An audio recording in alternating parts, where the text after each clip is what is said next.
Okay, so good morning everyone. Assalamualaikum.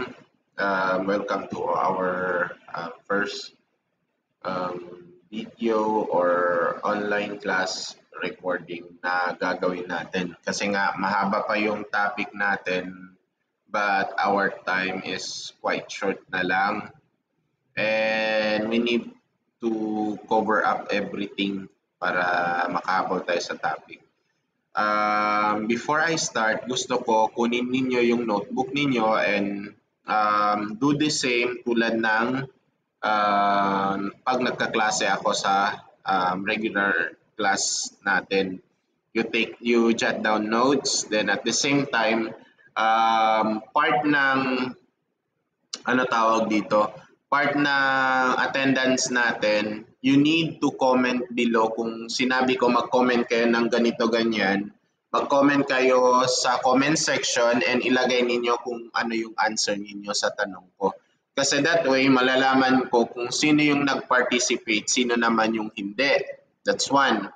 Second, malalaman ko rin kung sino yung nanood talaga or hindi. So for those who would like to download the video, okay lang. Pero kailangan before nyo ma-download, manood muna kayo nito online sa YouTube. Kasi gusto ko maka-participate kayo sa comment section below. Okay? So again, first, jot down notes. Second, be active. And pag sinabi kong comment down below, you comment down below. Okay? So halimbawa ngayon, gusto kong i-comment ninyo yung name ninyo and at the same time, yung date na napanood nyo to. So halimbawa today, kung napanood nyo today, lagay nyo yung date today para makita ko kung sino yung nanood agad at sino yung hinintay pa yung mga after 2 weeks, 3 weeks, or after pag malapit na exam tsaka nanood. Okay? So again, welcome. So let's discuss about why and how the school and the community have partnership or relationship to each other. So let's try to understand the educational structure and social dynamics. So sa klase natin ngayon, we intend to learn the definition of school and community partnership. Second, provide examples of community involvement. And third, understand the legal and sociological foundations. Yan yung mga expected na matutunan natin after natin matapos tong subject natin na to. So what is school and community partnership? So this is a collaboration between schools and local stakeholders. So collaboration, ibig sabihin yung pag-collaborate, yung pagpa-partner, yung pag-working together ng school and ng local stakeholders. Pag sinabi nating local stakeholders, ito na yung mga community natin, sino yung mga tao sa community natin, halimbawa yung mga nanay, yung mga tatay, okay? Yung mga barangay workers, yung mga health workers, and everyone, yung mga kapgu, basta lahat ng individual sa community natin, we call that as our local stakeholders. It is also aimed at improving educational outcomes. So ano yung school and community? Ibig sabihin, ang school and community partnership, it aims to improve the educational outcome. Pinapaganda ng relationship, kung may magandang relationship ang school and community, pinapaganda nito yung educational outcome ng school. Kasi bakit? Merong partnership na nangyayari. And at the same time, it encourages shared responsibility and engagement. So, merong shared responsibility and engagement sa community and school. Halimbawa, let's say, Brigada Eskwela. Okay? Brigada Eskwela. So, nagkakaroon ng commitment yung mga parents to help the school. So, may engagement, nakikipag-partner yung mga school natin sa mga parents. Okay? At the same time, yung parents naman, nagkakaroon ng responsibility to help the school. Kaya maganda ang school and community partnership. So this is the example of school community partnership. So tingnan natin yung barangay involvement in school maintenance, 'di ba? Tulad ng sabi ko kanina, yung mga barangay natin, barangay kapitan, sinakagawan, okay? So tumutulong sila para sa maintenance ng school. Let's say yung barangay captain natin nagbigay ng mga tanod para maging guard ng school natin, 'di ba? Malaking tulong 'yan. Nakasave tayo ng guard. Okay, yung pasahod natin. Tapos yung mga local government units na scholarship, halimbawa dito sa Lamitan may pa-scholarship si Mayor Pirugay. Okay? Another one, NGO-led literacy and feeding program. So yung mga NGO, pag sinabi nating NGO, ito yung mga organization na non-government. Okay? NGO, non-government organization. So may mga organization na nagbibigay or nag-extend ng support sa atin. Halimbawa, yung mga Turkish individuals or organization nagbibigay ng tulong sa school natin, let's say. Or minsan nagkakaroon ng feeding program. Let's say every Ramadan, nagpapabuka sila, di ba? And lastly, religious and cultural integration activity. So when we say religious, minsan nga pag during Ramadan, nagkakaroon tayo ng nagpapabuka tayo, di ba? Or nagkakaroon din ng cultural integration activity. Halimbawa, merong mga cultural celebration month. So we participate. We promote Yakan culture, we promote Sama culture, we promote Badjaw culture, we promote Tausug culture, and everything. Okay, so may integration. Ganyan kaganda kung merong school and community partnership. Okay, so what are the legal and sociological basis? Ano nga ba yung mga legal basis natin? Pag sinabi natin legal basis, dito kumukuha ng lakas or ng basis kung sa agama pa ng dalil kung bakit kailangan natin ng magandang partnership with the community, yung school and community partnership. Bakit kailangan yan? So it is because it anchors in the Philippine Constitution and DepEd order. Ibig sabihin, nakalagay sa constitution natin na kailangan may partnership talaga ang school and yung community. And at the same time, yung DepEd orders natin, meron din. So lahat ng mga gagawin natin, dapat may dalil dyan sa dalawang yan. So considering may dalil sa Philippine Constitution, may dalil din sa DepEd order, may legal basis galing dito. Ibig sabihin, kailangan natin magkaroon ng partnership with the community. Next, it emphasizes democratic participation in education. So, meron tayong free participation. Ibig sabihin, everyone are welcome. Kasi pag sinabi natin we have partnership with them, ibig sabihin, hindi lang yung mga taga-school or hindi lang yung principal yung may kakayanan na magbigay ng suggestion sa school ba or whatsoever, development sa school ba, andyan si community. Kaya nga, di ba, meron tayong PTA, okay? Parents Teacher Association. Kasi dyan nanggagaling yung isa sa mga dahilan kung bakit meron tayong partnership with the community. And at the same time, it supports cultural identity and development. Tulad nga ng sabi ko kanina, when we have the community as our backup, sila yung nagiging support natin. So when we say community, it's a mix of diverse identity. Meron diyang Sama, meron diyang Badyaw, may Yakan, may Tausug, may Christian. Okay? Sorry, I forgot to mention. Let's say meron namang ibang ethnic groups na meron dyan. Okay? So it's not just Muslim only or maybe Christian only. It's a mix. So our school as an organization, this is governed by DepEd.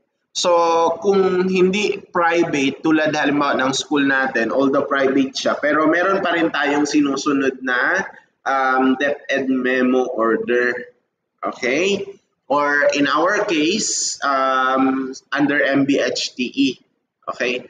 From national to school level. At the same time, meron tayong clear hierarchy.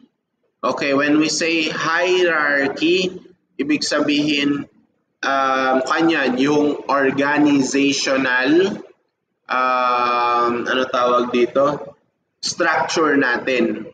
Organization. 'Di ba? Pag sinabi nating organizational structure, let's say meron tayong inelect na classroom organization structure, meron tayong president, meron tayong vice president, meron tayong secretary and all down to muse. Eh dito naman sa school, meron tayong hierarchy or organizational structure from the national to school level. So from national, we have yung secretary natin. Okay? Yung secretary natin ngayon. Previously, si BP Duterte and now si Angara. Si Angara ba? Wait, let me check if I'm not mistaken. Sino yung DepEd Secretary? Nakalimutan ko.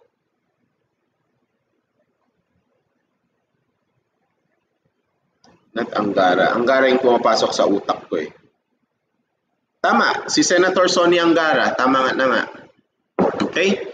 So yun, so si Senator, yung secretary natin, si Senator Angara, tapos yung regional director natin ngayon, previously si Sir Pete, I'm not sure kung sino ngayon. Si Sir Pete, yung tumatakbong mayor ng sa Zamboanga ngayon. Then superintendent natin which is si Ma'am Myra. Okay? Then yung principal natin, in this case wala tayo kasi nga public tayo, private tayo. Pero pag nasa public tayo, meron tayong principal. But in our case, si Sir Robin. Okay, so school roles natin, we have yung mga principal, meron tayong admin, okay, meron tayong academic head, meron tayong teachers, and instructional leaders. So let's see how school as a learning organization work. Paano nga ba nagwo-work yung school natin as a learning organization? So first, it implements DepEd curriculum. So yung school natin, kahit even private tayo, sumasabay pa rin tayo sa curriculum ng DepEd. Why we say curriculum ng DepEd? Kasi yung DepEd yung nagmamando sa atin kung ano yung dapat learning phase natin sa entire school year. Now, pagdating sa atin, hindi naman siya totally na sinabay lahat, pero meron tayong mga in-improve konti based on sa kung ano yung level ng school natin. Okay? Next, it grounded in learning theories and pedagogy.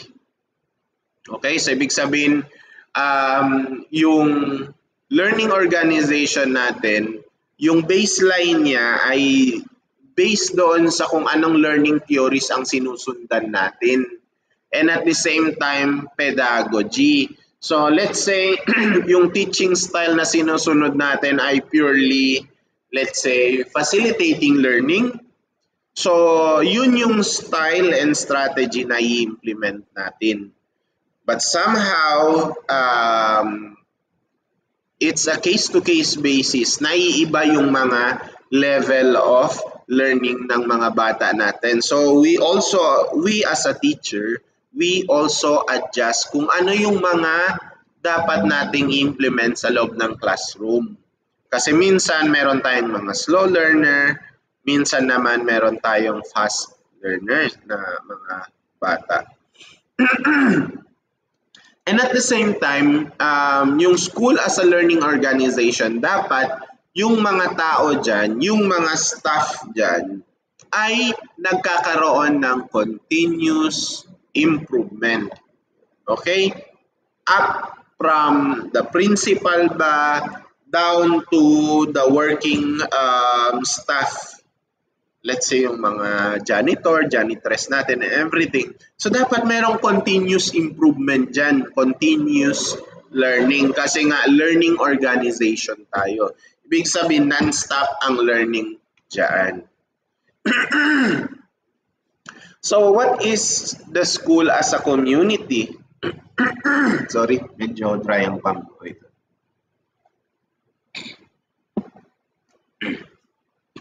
So, what is school as a community? Bakit, paano yung school, paano niya i-entertain yung community natin? So, and at the same time, yung partnership natin sa community. So, the school unified by common vision, culture, and values. So, yung community natin, meron na yung naka-establish na vision, culture, and values. When we say vision, kahit hindi yan kahit hindi yan sabihin sa atin ng community natin na yung vision natin ay kailangan lahat kayo makapag-aral. Automatic na yan, every family in the community. Ang pinaka-vision nila ay maging professional yung anak nila. No matter how many years man yan na mag-happen from elementary to college. So, andyan na yan. So, ang school ang nagmamaterialize niyan. So, every family in the community, kasi nga yung community is composed of family. Okay? So, every family in the community is dreaming of having a professional children. So, si school ang nagmamaterialize nun. Siya yung gumagawa nun. At the same time, the community also wants us to promote our culture. The same, school pa rin. Isa siya sa mga working agent na nagpo-promote ng culture and yung mga values natin, yung mga tamang asal natin. School din ang nagpo-promote yan. And it includes students, teachers, staff, parents, and stakeholders. So lahat na yan, sila yung mga nagpo-promote. Okay? Tanong nyo, sir, bakit naman makasali yung parents namin? Wala naman sila sa school. Okay? Bakit sila kasali? Kasi nga, isa sila sa mga deciding factor. Okay? Kung bakit andyan ang school, kung bakit tumatakbo ang school. At kung bakit andyan kayo sa bahay, sa school. Dahil sa mga parents ninyo. Okay? Na ano naman sir yung trabaho ng ibang stakeholders? Halimbawa, yung barangay. Diba? Tulad ng sabi ko kanina, yung barangay nag-provide ng tanod para sa school. So, meron na tayong tagabantay. Yung mga bata natin, safe na. Diba? Okay? And who knows, isa sa mga tanod na yun, may anak at doon nag-aaral sa school na yun. O, diba? So, nakatulong na siya. Tanod na siya, at the same time, parents pa. Okay? So, the school also shapes the future of the society. Okay? So, kung tingnan natin, yung school, dahil sa school, nagkakaroon tayo ng diploma. Dahil sa diploma na nagkakaroon ng trabaho. Yung mga tao natin. So, it develops the society. kung mapansin natin ngayon, even yung sa mga Gimba-Gimba part, yung sa mga Parplang area, paunti-unti nang nagpapatayo ng mga schools. Bakit? Kasi para ma-educate lahat ng society. Even sa Gimba natin dito sa Basilan, ganun din. So, school as a social organization. When we say social, ibig sabihin nagkakaroon ng interaction. Merong partnership, merong ano tawag dito? May collaboration. So the school develops citizen who contributes in the society. Tama nga naman. Kasi nga, pag once nakagraduate ka, totally may ano tawag dito? May kwenta ka na sa society. May kwenta ka na sa community. Bakit? Halimbawa, nag-aral ka ng education, pumasa ka, nakapasa ka, natapos ka, graduate ka, then pumasa ka sa board exam, nagturo ka sa public schools, dyan sa community mo, let's say sa Sumisip ba, parte, or sa Akbar ba, parte, doon mismo sa Akbar area, edi, pag once nagturo ka doon, ibig sabihin, part ka na sa development ng society, ng community mo sa Akbar or sa Sumisip, kung saan man. At the same time, it involves leadership, climate, and decision making.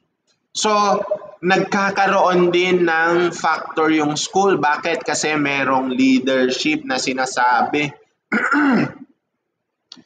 Sumasali yung mga leaders natin wherein sila yung mga unang nag-aaral, unang should we say, unang natapos, and then at the same time naging leader na sa community. So, pumasok sila sa school, they learn something, and they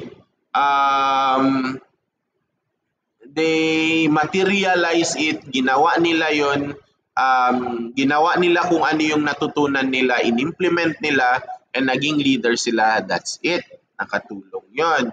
Then at the same time, sa climate natin, bakit ang school ay mahalaga as a social organization? Sometimes, di ba, meron tayong mga tree planting, and that helps our climate. Okay?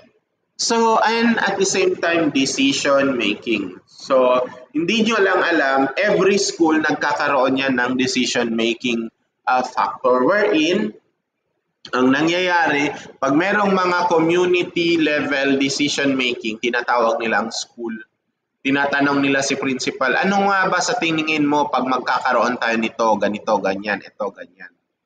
Okay? So, kasama sila sa mga decision making. Okay, then we have yung system theory natin wherein yung structure, culture, and relationship nagkakaroon ng partnership. Kasi, bakit?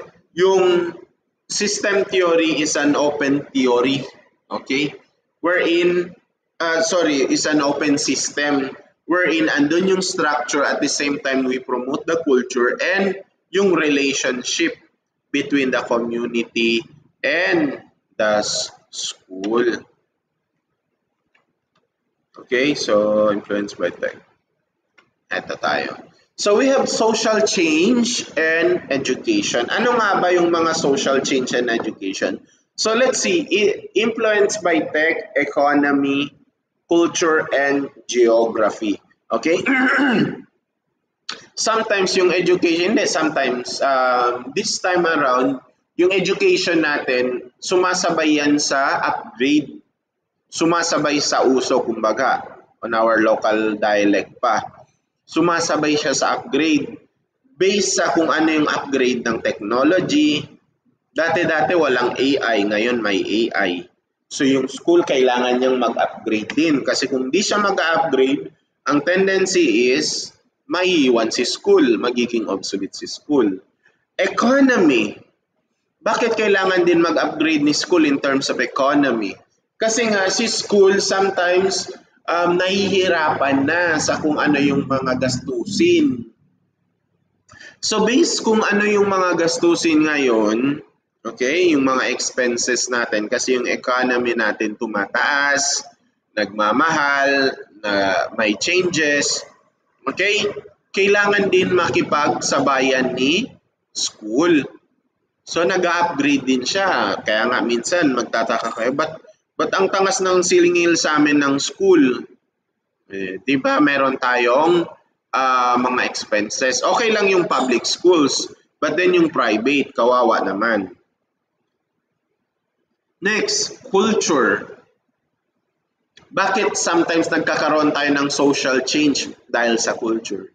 Need makipag-upgrade ng school ba dahil sa culture? Kasi kung titingnan natin ngayon, yung culture ng Yakan, Sama, Badjao, Tausug, medyo napag-iwanan na. Bakit? Kasi mas naka-highlight yung K-pop culture. Kasi kung makita mo dito, halos lahat naka-K-pop na. Okay? Yun. So, kailangan din mag-upgrade ni school para makipagsabayan sa kanila. And lastly, geography. Kung saan yung area na saan nalalagay yung school, kailangan niya rin ma-upgrade. Kasi halimbawa, kung dati-dati konti lang yung tao dyan sa area nila, pero since lumaki, halimbawa dito sa Lamitan, kung dati-dati 20 years before siguro hindi pa ganito yung Lamitan. Okay? Pero this time around, medyo na-develop na yung Lamitan. So, kailangan din mag-develop ng school. Kailangan niya mag-upgrade.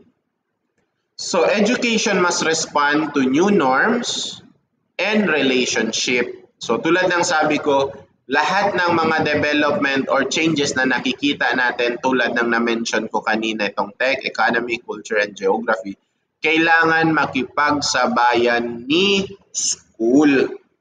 Kasi kung hindi siya makikipagsabay, ang tendency ay magiging obsolete si school. Pag obsolete si school, ibig sabihin, out of date na siya, luma na, hindi na siya updated. Diba? So, yan. Next, the fourth industrial revolution. Ano ba yung industrial revolution or fourth industrial revolution natin?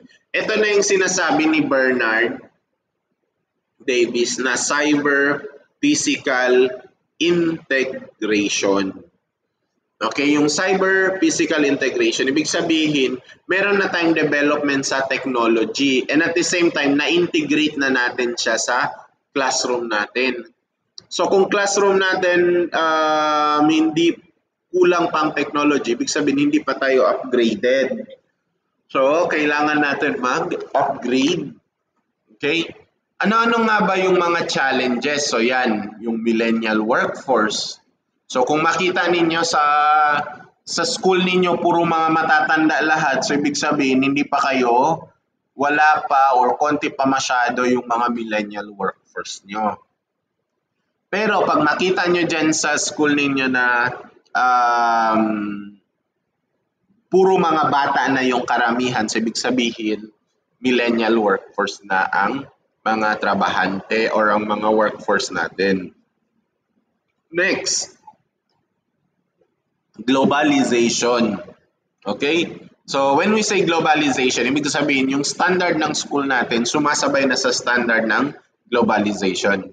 That's why yung DepEd nagkakaroon sila ng standardization ng curriculum natin.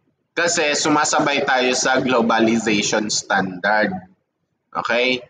Para yung mga graduates natin dito, pag pupunta sa ibang bansa, qualified pa rin sila. Kasi pag yung curriculum natin ay hindi sumasabay sa standard ng globalization, sa international setting, pag graduate natin dito ng college, ipapabalik ulit tayo ng high school. Ganyan yung nangyayari. And lastly, yung mga rapid tech shift. Okay? Marami ng mga technology na meron ngayon. Okay? Marami ng technology, marami ng changes. So, kailangan makipagsabayan ni school. Kung di siya makikipagsabayan, mapag-iiwanan siya. Okay? Pero ano yung mga opportunities na meron dito sa 4th Industrial Revolution na to? So yun, Nakat, i-continue lang natin. So ano nga ba yung opportunities under 4th Industrial Revolution? One, we have improved communication. Okay? Tulad halimbawa ngayon, um, nagre-record ako, then pinapanood niyo via YouTube. 'Di ba? That's an improved communication. Ibig sabihin, nagkaroon tayo ng klase even online. Yung last week naman, yung before nito, ang nangyari, nasa bahay ako and you are at the school, nagkaroon tayo ng klase. Okay? And ano pa? Nagkaroon ng open communication, ibig sabihin through internet. 'Di ba? So, yan yung isa sa mga advantage or opportunities. And at the same time, productivity, ibig sabihin napabilis. Kasi kung dati, kung maalala natin, I'm not sure kung familiar kayo sa typewriter. Yung nagta-type sila, may mga typewriter na old tech, kumbaga. Ngayon, meron ng computer. So, dati-dati, pag magta-type ka through typewriter, pag magkamali ka isa, babalikan mo na naman lahat. 'Di ba? Babalikan mo lahat. Sa computer, pag nagkamali ka, erase mo lang. Tapos, masave pa. Okay? This time around, kahit hindi na sa computer mag-type, kahit sa cellphone na, pwede nang gumawa ng PowerPoint presentation. Okay? So, what are the skills for the digital age? Ano nga ba yung mga skills na meron sa digital age? So these are the essential skills na meron tayo. We have yung critical thinking, okay? Yung critical thinking natin na nade-develop, na-upgrade yung critical thinking natin dahil sa technology. And sometimes naman, the other way around, nagiging underdevelop yung critical thinking natin kasi umaasa na tayo sa AI. Okay, so for those students na umaasa sa AI, na try ninyo, i-assess yung pag-iisip ninyo. Then we have collaboration. So nagkakaroon ng collaboration even na kahit magkalayo tayo, nagkakaroon tayo ng collaboration. How?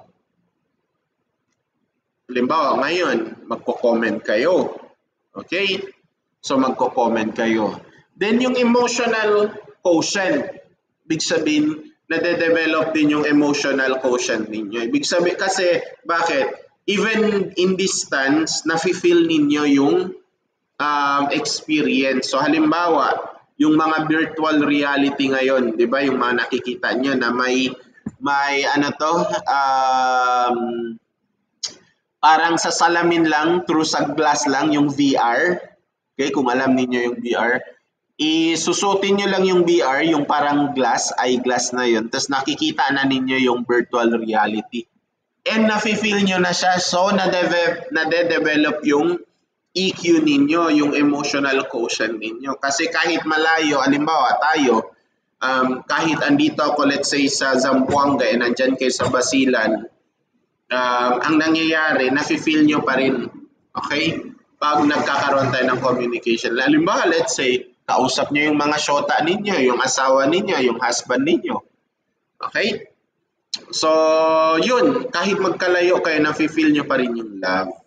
And also decision making. Isa yan sa mga na-improve. Sa literacy naman, na-improve yung data natin kasi sa sobrang dami ng data and to the point na lantaran na, kumbaga kahit saan na pwede. I-Google mo lang, may information ka na. I-AI mo lang, may information ka na. Yan. Sobrang dami. Technology and human. And at the same time, meron ng shift from old to future-ready curriculum. Okay?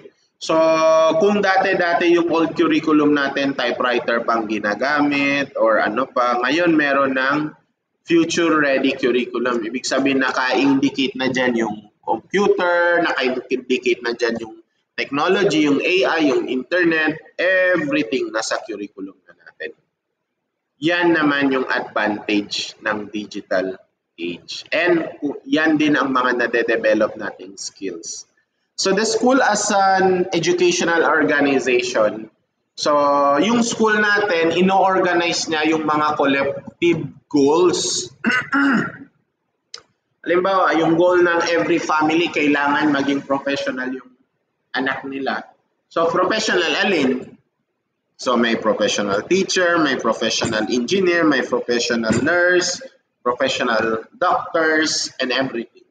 Yan. So yung school yung nag-collect nun, kino-collect niya at ino-organize yung mga goals natin. Okay? It requires principal, teachers, and support staff.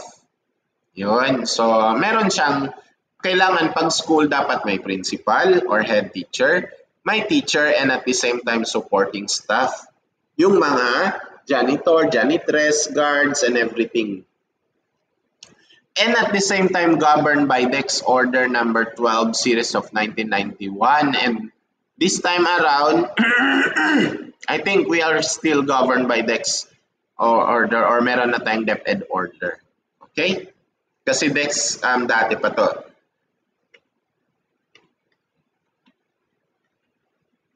So, yan. So, under Weber's bureaucratic features, meron tayong task specialization, meron tayong authority, formal selection, rules and regulation, impersonality, and career orientation. Hindi ko na tayo di-discuss further kasi later on pa meron tayo nito.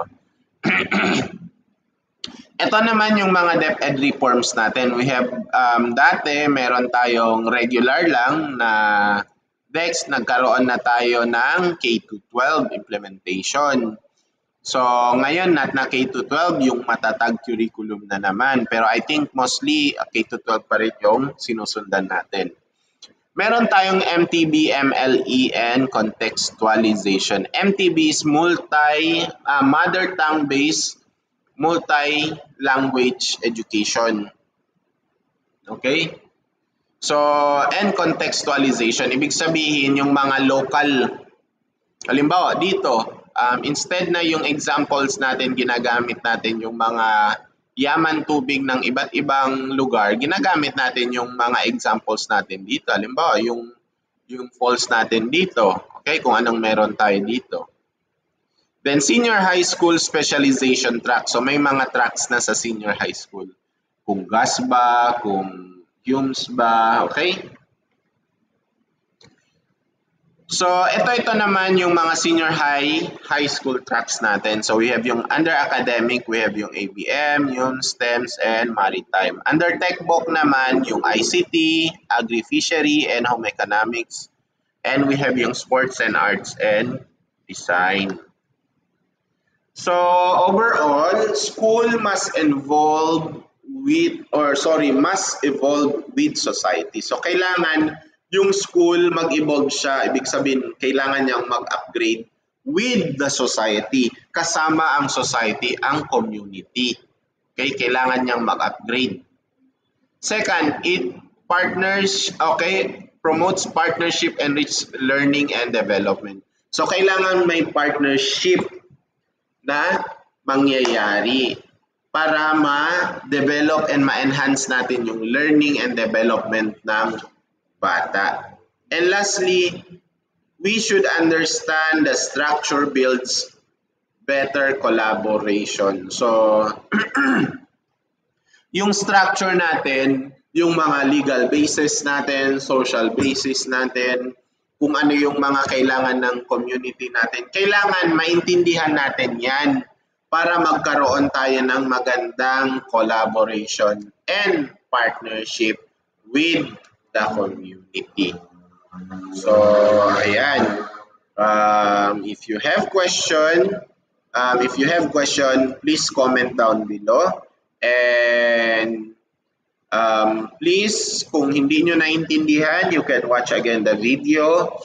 para maintindihan ninyo. And at the same time, kung ida-download nyo man to, at least pinanood nyo muna online kasi magko-comment kayo sa section. Halimbawa ngayon, i-comment nyo bakit mahalaga makipag-partner. Okay, ito yung question. Why school and community partnership is very important? Okay, i-comment nyo yung answer nyo sa baba. Bakit yung school or yung partnership ng school and ng community ay importante? Okay, bakit siya importante? You comment down your answer below. Again, see you on next meeting. The same pa rin, dito pa rin.